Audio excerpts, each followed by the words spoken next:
오늘은 가벼운 주제로 준비를 했어요. 라이프가드 취득했던 방법 짧게랑 라이프가드 자격증으로 어떤 일을 하는지 제 경험담을 얘기해보려고 합니다. 인명구조요원 자격증이 라이프가드 자격증이에요. 국가 자격증이 아니거든요. 그래서 시설이 되게 많고요. 하루만 해도 따는 업체가 있다고 하더라고요. 가장 인정해준다고 알고 있는 곳이 YMCA와 적십자, 이 두 곳입니다. 제가 알기로는 적십자랑 YMCA가 조금 힘들어요. 생각보다 따기가 쉽진 않고요. 생각만큼 어렵지도 않습니다. 그런 난이도라고 저는 생각을 하는데, 직접 이 자격증으로 취업을 해보니까 적십자라고 하면 오, 인정, 약간 이런 그런 느낌을 저는 받았거든요. 이 자격증 같은 경우에는 유효기간 3년에 한 번씩 갱신을 해줘야 돼요. 시기를 놓치면 갱신을 못하는 상황이 간혹 있을 수가 있는 거죠. 실제로 강사 일을 하시는 분들 중에서 그런 분들이 빨리 따기 위해서 그냥 하루 이틀 만에 딸 수 있는 그 자격증을 취득하시기도 합니다. 본인 만족에 의해서 업체는 본인이 선정하면 되겠다. 제가 신청했던 반은 코로나 끝난 직후 1년인가 만에 열린 반이어서 경쟁률이 되게 셌어요. 그래서 신청이 열리자마자 10분 안에 다 마감이 찼습니다. 지금도 그런지는 모르겠지만 어쨌든 신청 자체가 조금 어려울 수 있고, 신청했다고 해서 그 라이프가드 강습을 들을 수 있는 게 아니에요. 입단 테스트가 있습니다. 입단 테스트는 자유형 100m랑 평형 100m를 이어서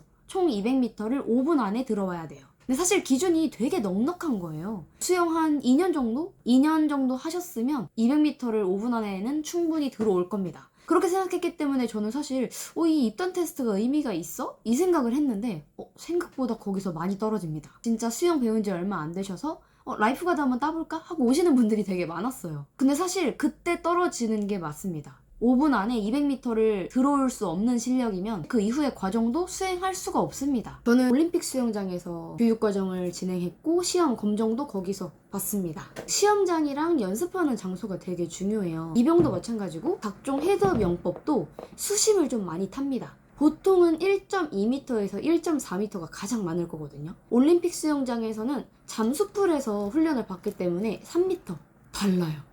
힘든 건 똑같지만 그래도 조금은 수월하다. 깊으니까 괜히 잘 되는 것 같고 그런 심리적인 안정감도 있다.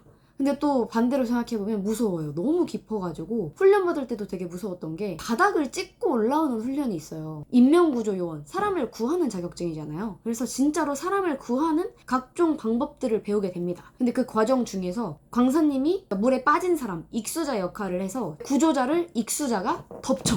어떻게 빠져나갈 것인가, 이거를 배우는데, 익수자는 살고자 하는 욕망이 굉장히 가득한 상태이기 때문에 그냥 구하면 인명구조요원이 죽을 수가 있어요. 그래서 우리가 잡히면 무조건 익수자는 물 안에 들어가서 물 안에 버리고 오라고 그렇게 교육을 받아요. 그래서 교육 내용에 손을 이렇게 저어서 바닥 최고 깊은 곳까지 들어간 다음에 거기서 뿌리쳐서 던져버리고 뒤로 해서 나오는 훈련을 하는데, 저는 그게 좀 공포스러웠거든요.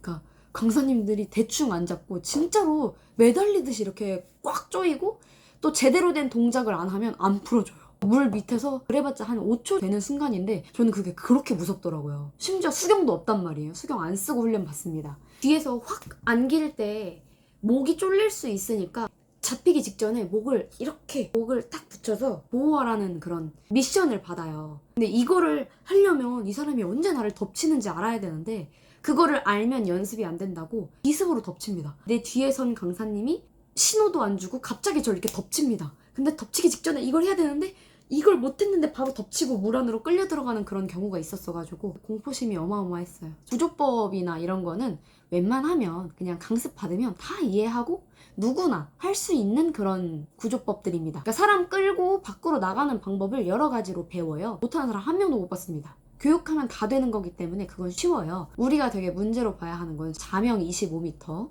중량물 5kg를 운반하는 거, 입영 3분. 요거는 이제 절대 과락하면 안 되는 과제이기 때문에 연습이 많이 필요합니다. 자명 25는 솔직히 못하는 사람 한 명도 못 봤습니다. 이것도 처음에는 좀 두려워서 못 하시더라도 나중에 되면은 이거는 자연스럽게 다 하는데, 입영 3분 같은 경우에는 남자분들이 되게 힘들어했고요. 입영 되게 걱정 많이 하시는데, 입영 배우는 첫날 아무것도 잡을 게 없는 가운데에 우리를 싹 몰아두고 40분을 거기다 그냥 담가 놓더라고요. 알아서 떠 있으라고. 살려면 알아서 찰 수밖에 없었습니다. 중량물 5kg 운반하는 거는 여자분들이 힘들어했습니다. 그 중에 저도 있어요. 저는 중량물이 너무너무 힘들었던 사람으로서 이것 때문에 내가 이 자격증을 못 딸 수도 있겠구나 라고 생각했던 과제 중에 하나였어요. 저는 사실 시험날도 이거를 완벽하게 횡형으로 운반하지 못한 사람이었습니다. 운반하는 방법이 두 가지가 있는데, 하나는 옆구리에 끼고 가위치기로 해서 이제 횡형으로 가는 거고, 한 가지 방법은 뒤로 누워서 배영, 구조 배영으로 하는 거예요. 대신에 중량물이 물에 잠기면 안 됩니다.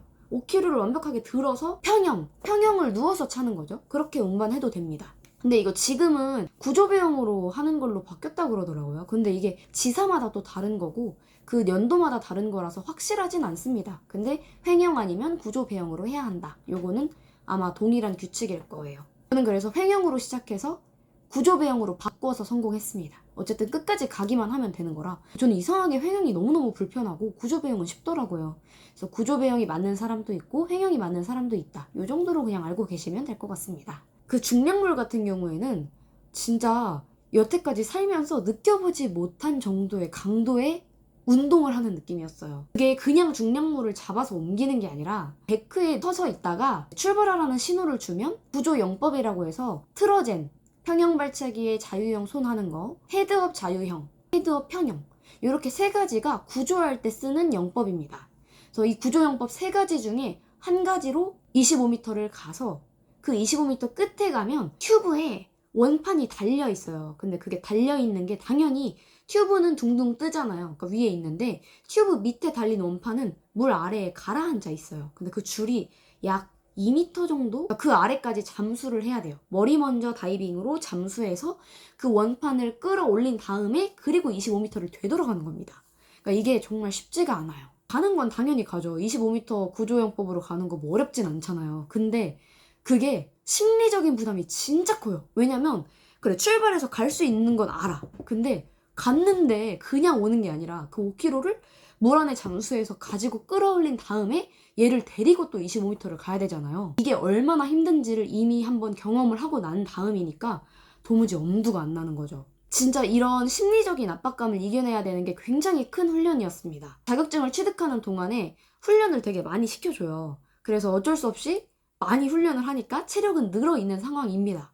근데 그 체력은 늘어나는데 또 체중은 빠져요. 주말반이었거든요. 저는 어차피 직장 다니면서 했던 거여가지고 주말에 그거를 성공을 시키려면 평일에 또 연습을 해야 되잖아요. 그러니까 어쩔 수 없이 한 달 내내 열심히 수영을 하다 보니까 그 기간 동안 3kg가 빠졌거든요. 살이 빠지니까 막 온갖 면역 질환들이 입병 나고 면역이 다 떨어졌구나 체감이 됐던 시기였던 것 같아요. 그래서 여러분은 중량물만 사실 잘 통과하면 문제없이 버티면 딸 수 있다. 이렇게 저는 생각을 하는데 제가 땄을 때는 이제 적십자 강사님들이 무슨 수영인들이 자기들 버킷리스트 채우러 온다. 적십자의 명예 뭐 이런 거를 생각을 하시다 보니까 왜 여기는 학교가 아니야? 막 이런 느낌으로 계속 말씀을 하셨었거든요. 학교가 아닌데 왜 여기 와서 배우려고 하냐. 배워서 온 사람들이 그런 자격을 취득하는 곳이지 배우러 오는 곳이 아니다. 이런 말을 되게 많이 하셨었습니다. 그리고 진짜 진지하고 엄격하고 약간 군대 같아요. 저는 어디서 느꼈냐면 제가 느리게 씻었었어요. 그 적십자 과정을 거치고 나서 제가 지금 우리 수영장에서 1등으로 씻는 사람입니다. 15분 안에 모이라고 그러고 시간 진짜 한정적으로 주니까 올인원 샴푸 쓰고 이렇게 되더라고요. 꼼꼼히 씻는데 빠르게 씻는 방법을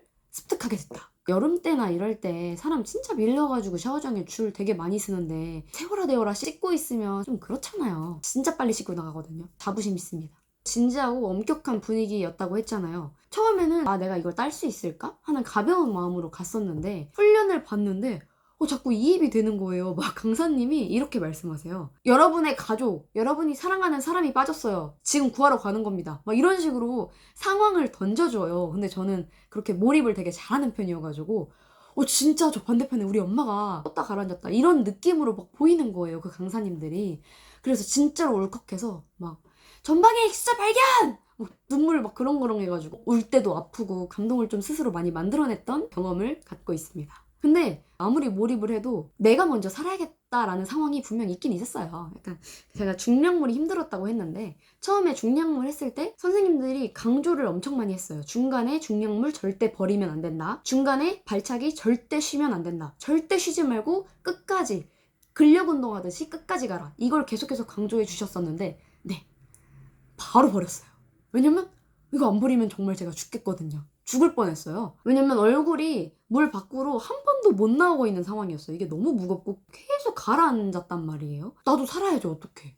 근데 막 그거 잠깐 버렸더니 너 그거 갓난 애기였어도 버렸을 거야! 버럭버럭 이렇게 하시는데 진짜 눈물 나더라고요. 나도 버리고 싶어서 버린 게 아닌데 이걸 다 알고 갔어도 저는 아마 버렸을 겁니다. 그리고 그 검정 일에는 필기랑 실기를 같은 날 봐요. 이 순서는 기수마다 달라질 수 있는데 저 같은 경우에는 오전에는 필기 시험을 받고요. 오후에 실기 시험을 받습니다. 필기 시험은 사실 준비할 때 깜지를 시켜요. 교본이나 이런 거를 나눠주는데 그 책을 보고 스스로 문제를 만들고 그 문제에 대한 답을 만드는 시험지 형식의 숙제를 시킵니다.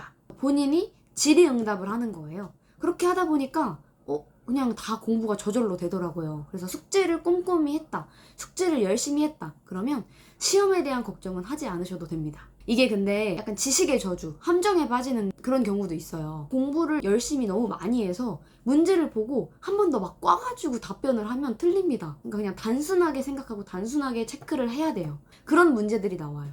필기시험은 웬만하면 다 붙는다고 보면 되고, 이제 물론 떨어진 분도 계시긴 해요, 저희 기수에. 근데 그게 지금 제가 말한 경우거든요. 약간 공부를 아예 안 했거나 아니면 공부를 너무 많이 해서 본인이 스스로 꽈서 답을 하는 케이스, 그러면은 약간 어려워질 수 있다. 그러니까 그냥 충실하게 숙제를 열심히 하자, 그러면 무조건 붙습니다. 다만 실기가 문제다. 자명, 중량물, 이병, 요 세 가지 꼭 끝까지 할 수 있도록 연습을 하시는 게 가장 중요하다. 여기까지가 적십자 취득했던 후기고요. 따놓고 취업을 할 생각은 없었어요. 어차피 하고 있는 일이 있었고 준비하는 일이 있었기 때문에 이 자격증을 가지고 뭔가 취업을 하는 순간은 오지 않을 수도 있겠다 했는데, 라이프가드 동기들이 하나하나 뭐 어딘가에 수영 관련한 걸로 취업을 하는 걸 보다 보니까 괜히 이제 또 사람 마음이 흔들리잖아요. 나도 해보고 싶다. 호텔 수영장에 그 자격증을 가지고 취업을 한번 해봤습니다. 한 3, 4개월 정도 일을 했고요. 안전을 책임지는 사람이잖아요. 물에 빠진 사람은 없는지, 시설에 위험한 건 없는지, 이런 거를 체크하는 역할을 합니다. 처음에 취업할 때는 좀 부담감이 심하긴 했어요. 여기서 안전사고 나면 끝장이다, 최선을 다해야겠다, 이런 사명감을 가지고 일을 했는데 아무 일도 일어나지 않아요. 아무도 물에 빠지지 않고, 저는 진짜 첫 근무 날에는 진짜로 사람이 빠질까봐 제가 그 근무복 안에다가 수영복을 입고 갔어요. 근데 그런 분위기 아니더라고요. 저 이상하게 보더라고요. 제가 저 수영복 입고 왔어요 이랬더니 그걸 왜 입고 와? 약간 이런 표정으로 쳐다보시더라고요.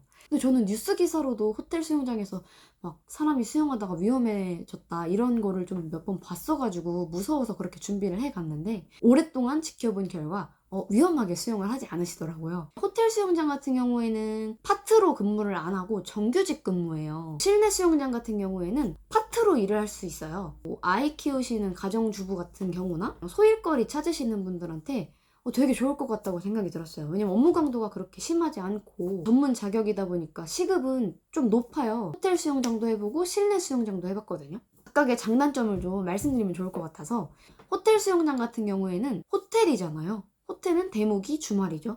그래서 보통은 평일에 하루, 주말에 하루 이렇게 쉬고 스케줄제라 가지고 3교대를 해요. 오전에만 일을 하기로 협의를 하고 들어온 거라 새벽 타임이랑 가끔 이제 스케줄 꼬이면 미들 근무도 섰었는데 5시 30분까지 가야 된단 말이에요. 그러면 집에서 적어도 30분 전에는 나와야 되는 거죠. 5시에 집에서 나오려면 기상시간이 4시 30분입니다. 와, 미라클 모닝. 어떤 정신으로 3달을 그렇게 다른 일을 하면서 같이 병행을 했었기 때문에 진짜 어떻게 했는지 모르겠습니다. 지금 돌아가도 못할 것 같고요. 그 5시에 지하철은 없고 버스도 시간 안 맞으면은 첫 차를 타야 되는데 꼬이고 이래가지고 저는 그냥 호텔 앞 건물에 정기주차 한 달권을 계속 매달 사서 차를 끌고 다녔습니다. 훨씬 빠르고 어차피 새벽에는 안 막히니까 가는 데는 문제가 없었는데, 퇴근하고 나면 엄청 졸리더라고요. 제가 이제 퇴사를 한 것도 사실 운전하다가 조는 걸 한두 번 정도 겪고 나서 이거 안 되겠다 싶어서 바로 퇴사를 했습니다. 호텔 특성상 호텔은 수영장이 아니에요. 호텔은 호텔입니다. 무슨 말씀을 드리고 싶냐면 그 업계 특성상 서비스업을 할 수밖에 없습니다.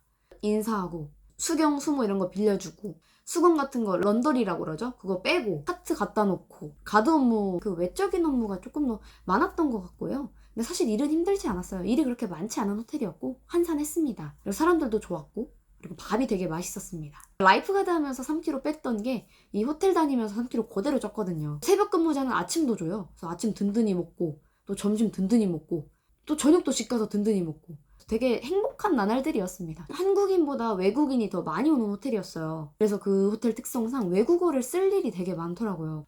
영어 공부를 조금 할 수 있는 기회구나 이렇게 생각을 했는데 쓰는 말만 쓰더라고요. 뭐 그 사람들이 저한테 하루하루 뭐 다른 말을 쓰시지 않으시고요. 뭐 말 거는 일도 거의 없다 보니까 그러니까 영어는 전혀 늘지 못했고요. 대신에 그 안에서 쓰는 용어로는 제가 탑이었습니다. 다 저한테 외국 손님들 오면 다 저한테 막 미루더라고요. 그냥 즐겁게 영어 했습니다. 그리고 또 즐겁게 아무렇게나 막 던지니까 제가 영어 잘하는 줄 알고 막 말을 거시더라고요. 외국인 손님들이.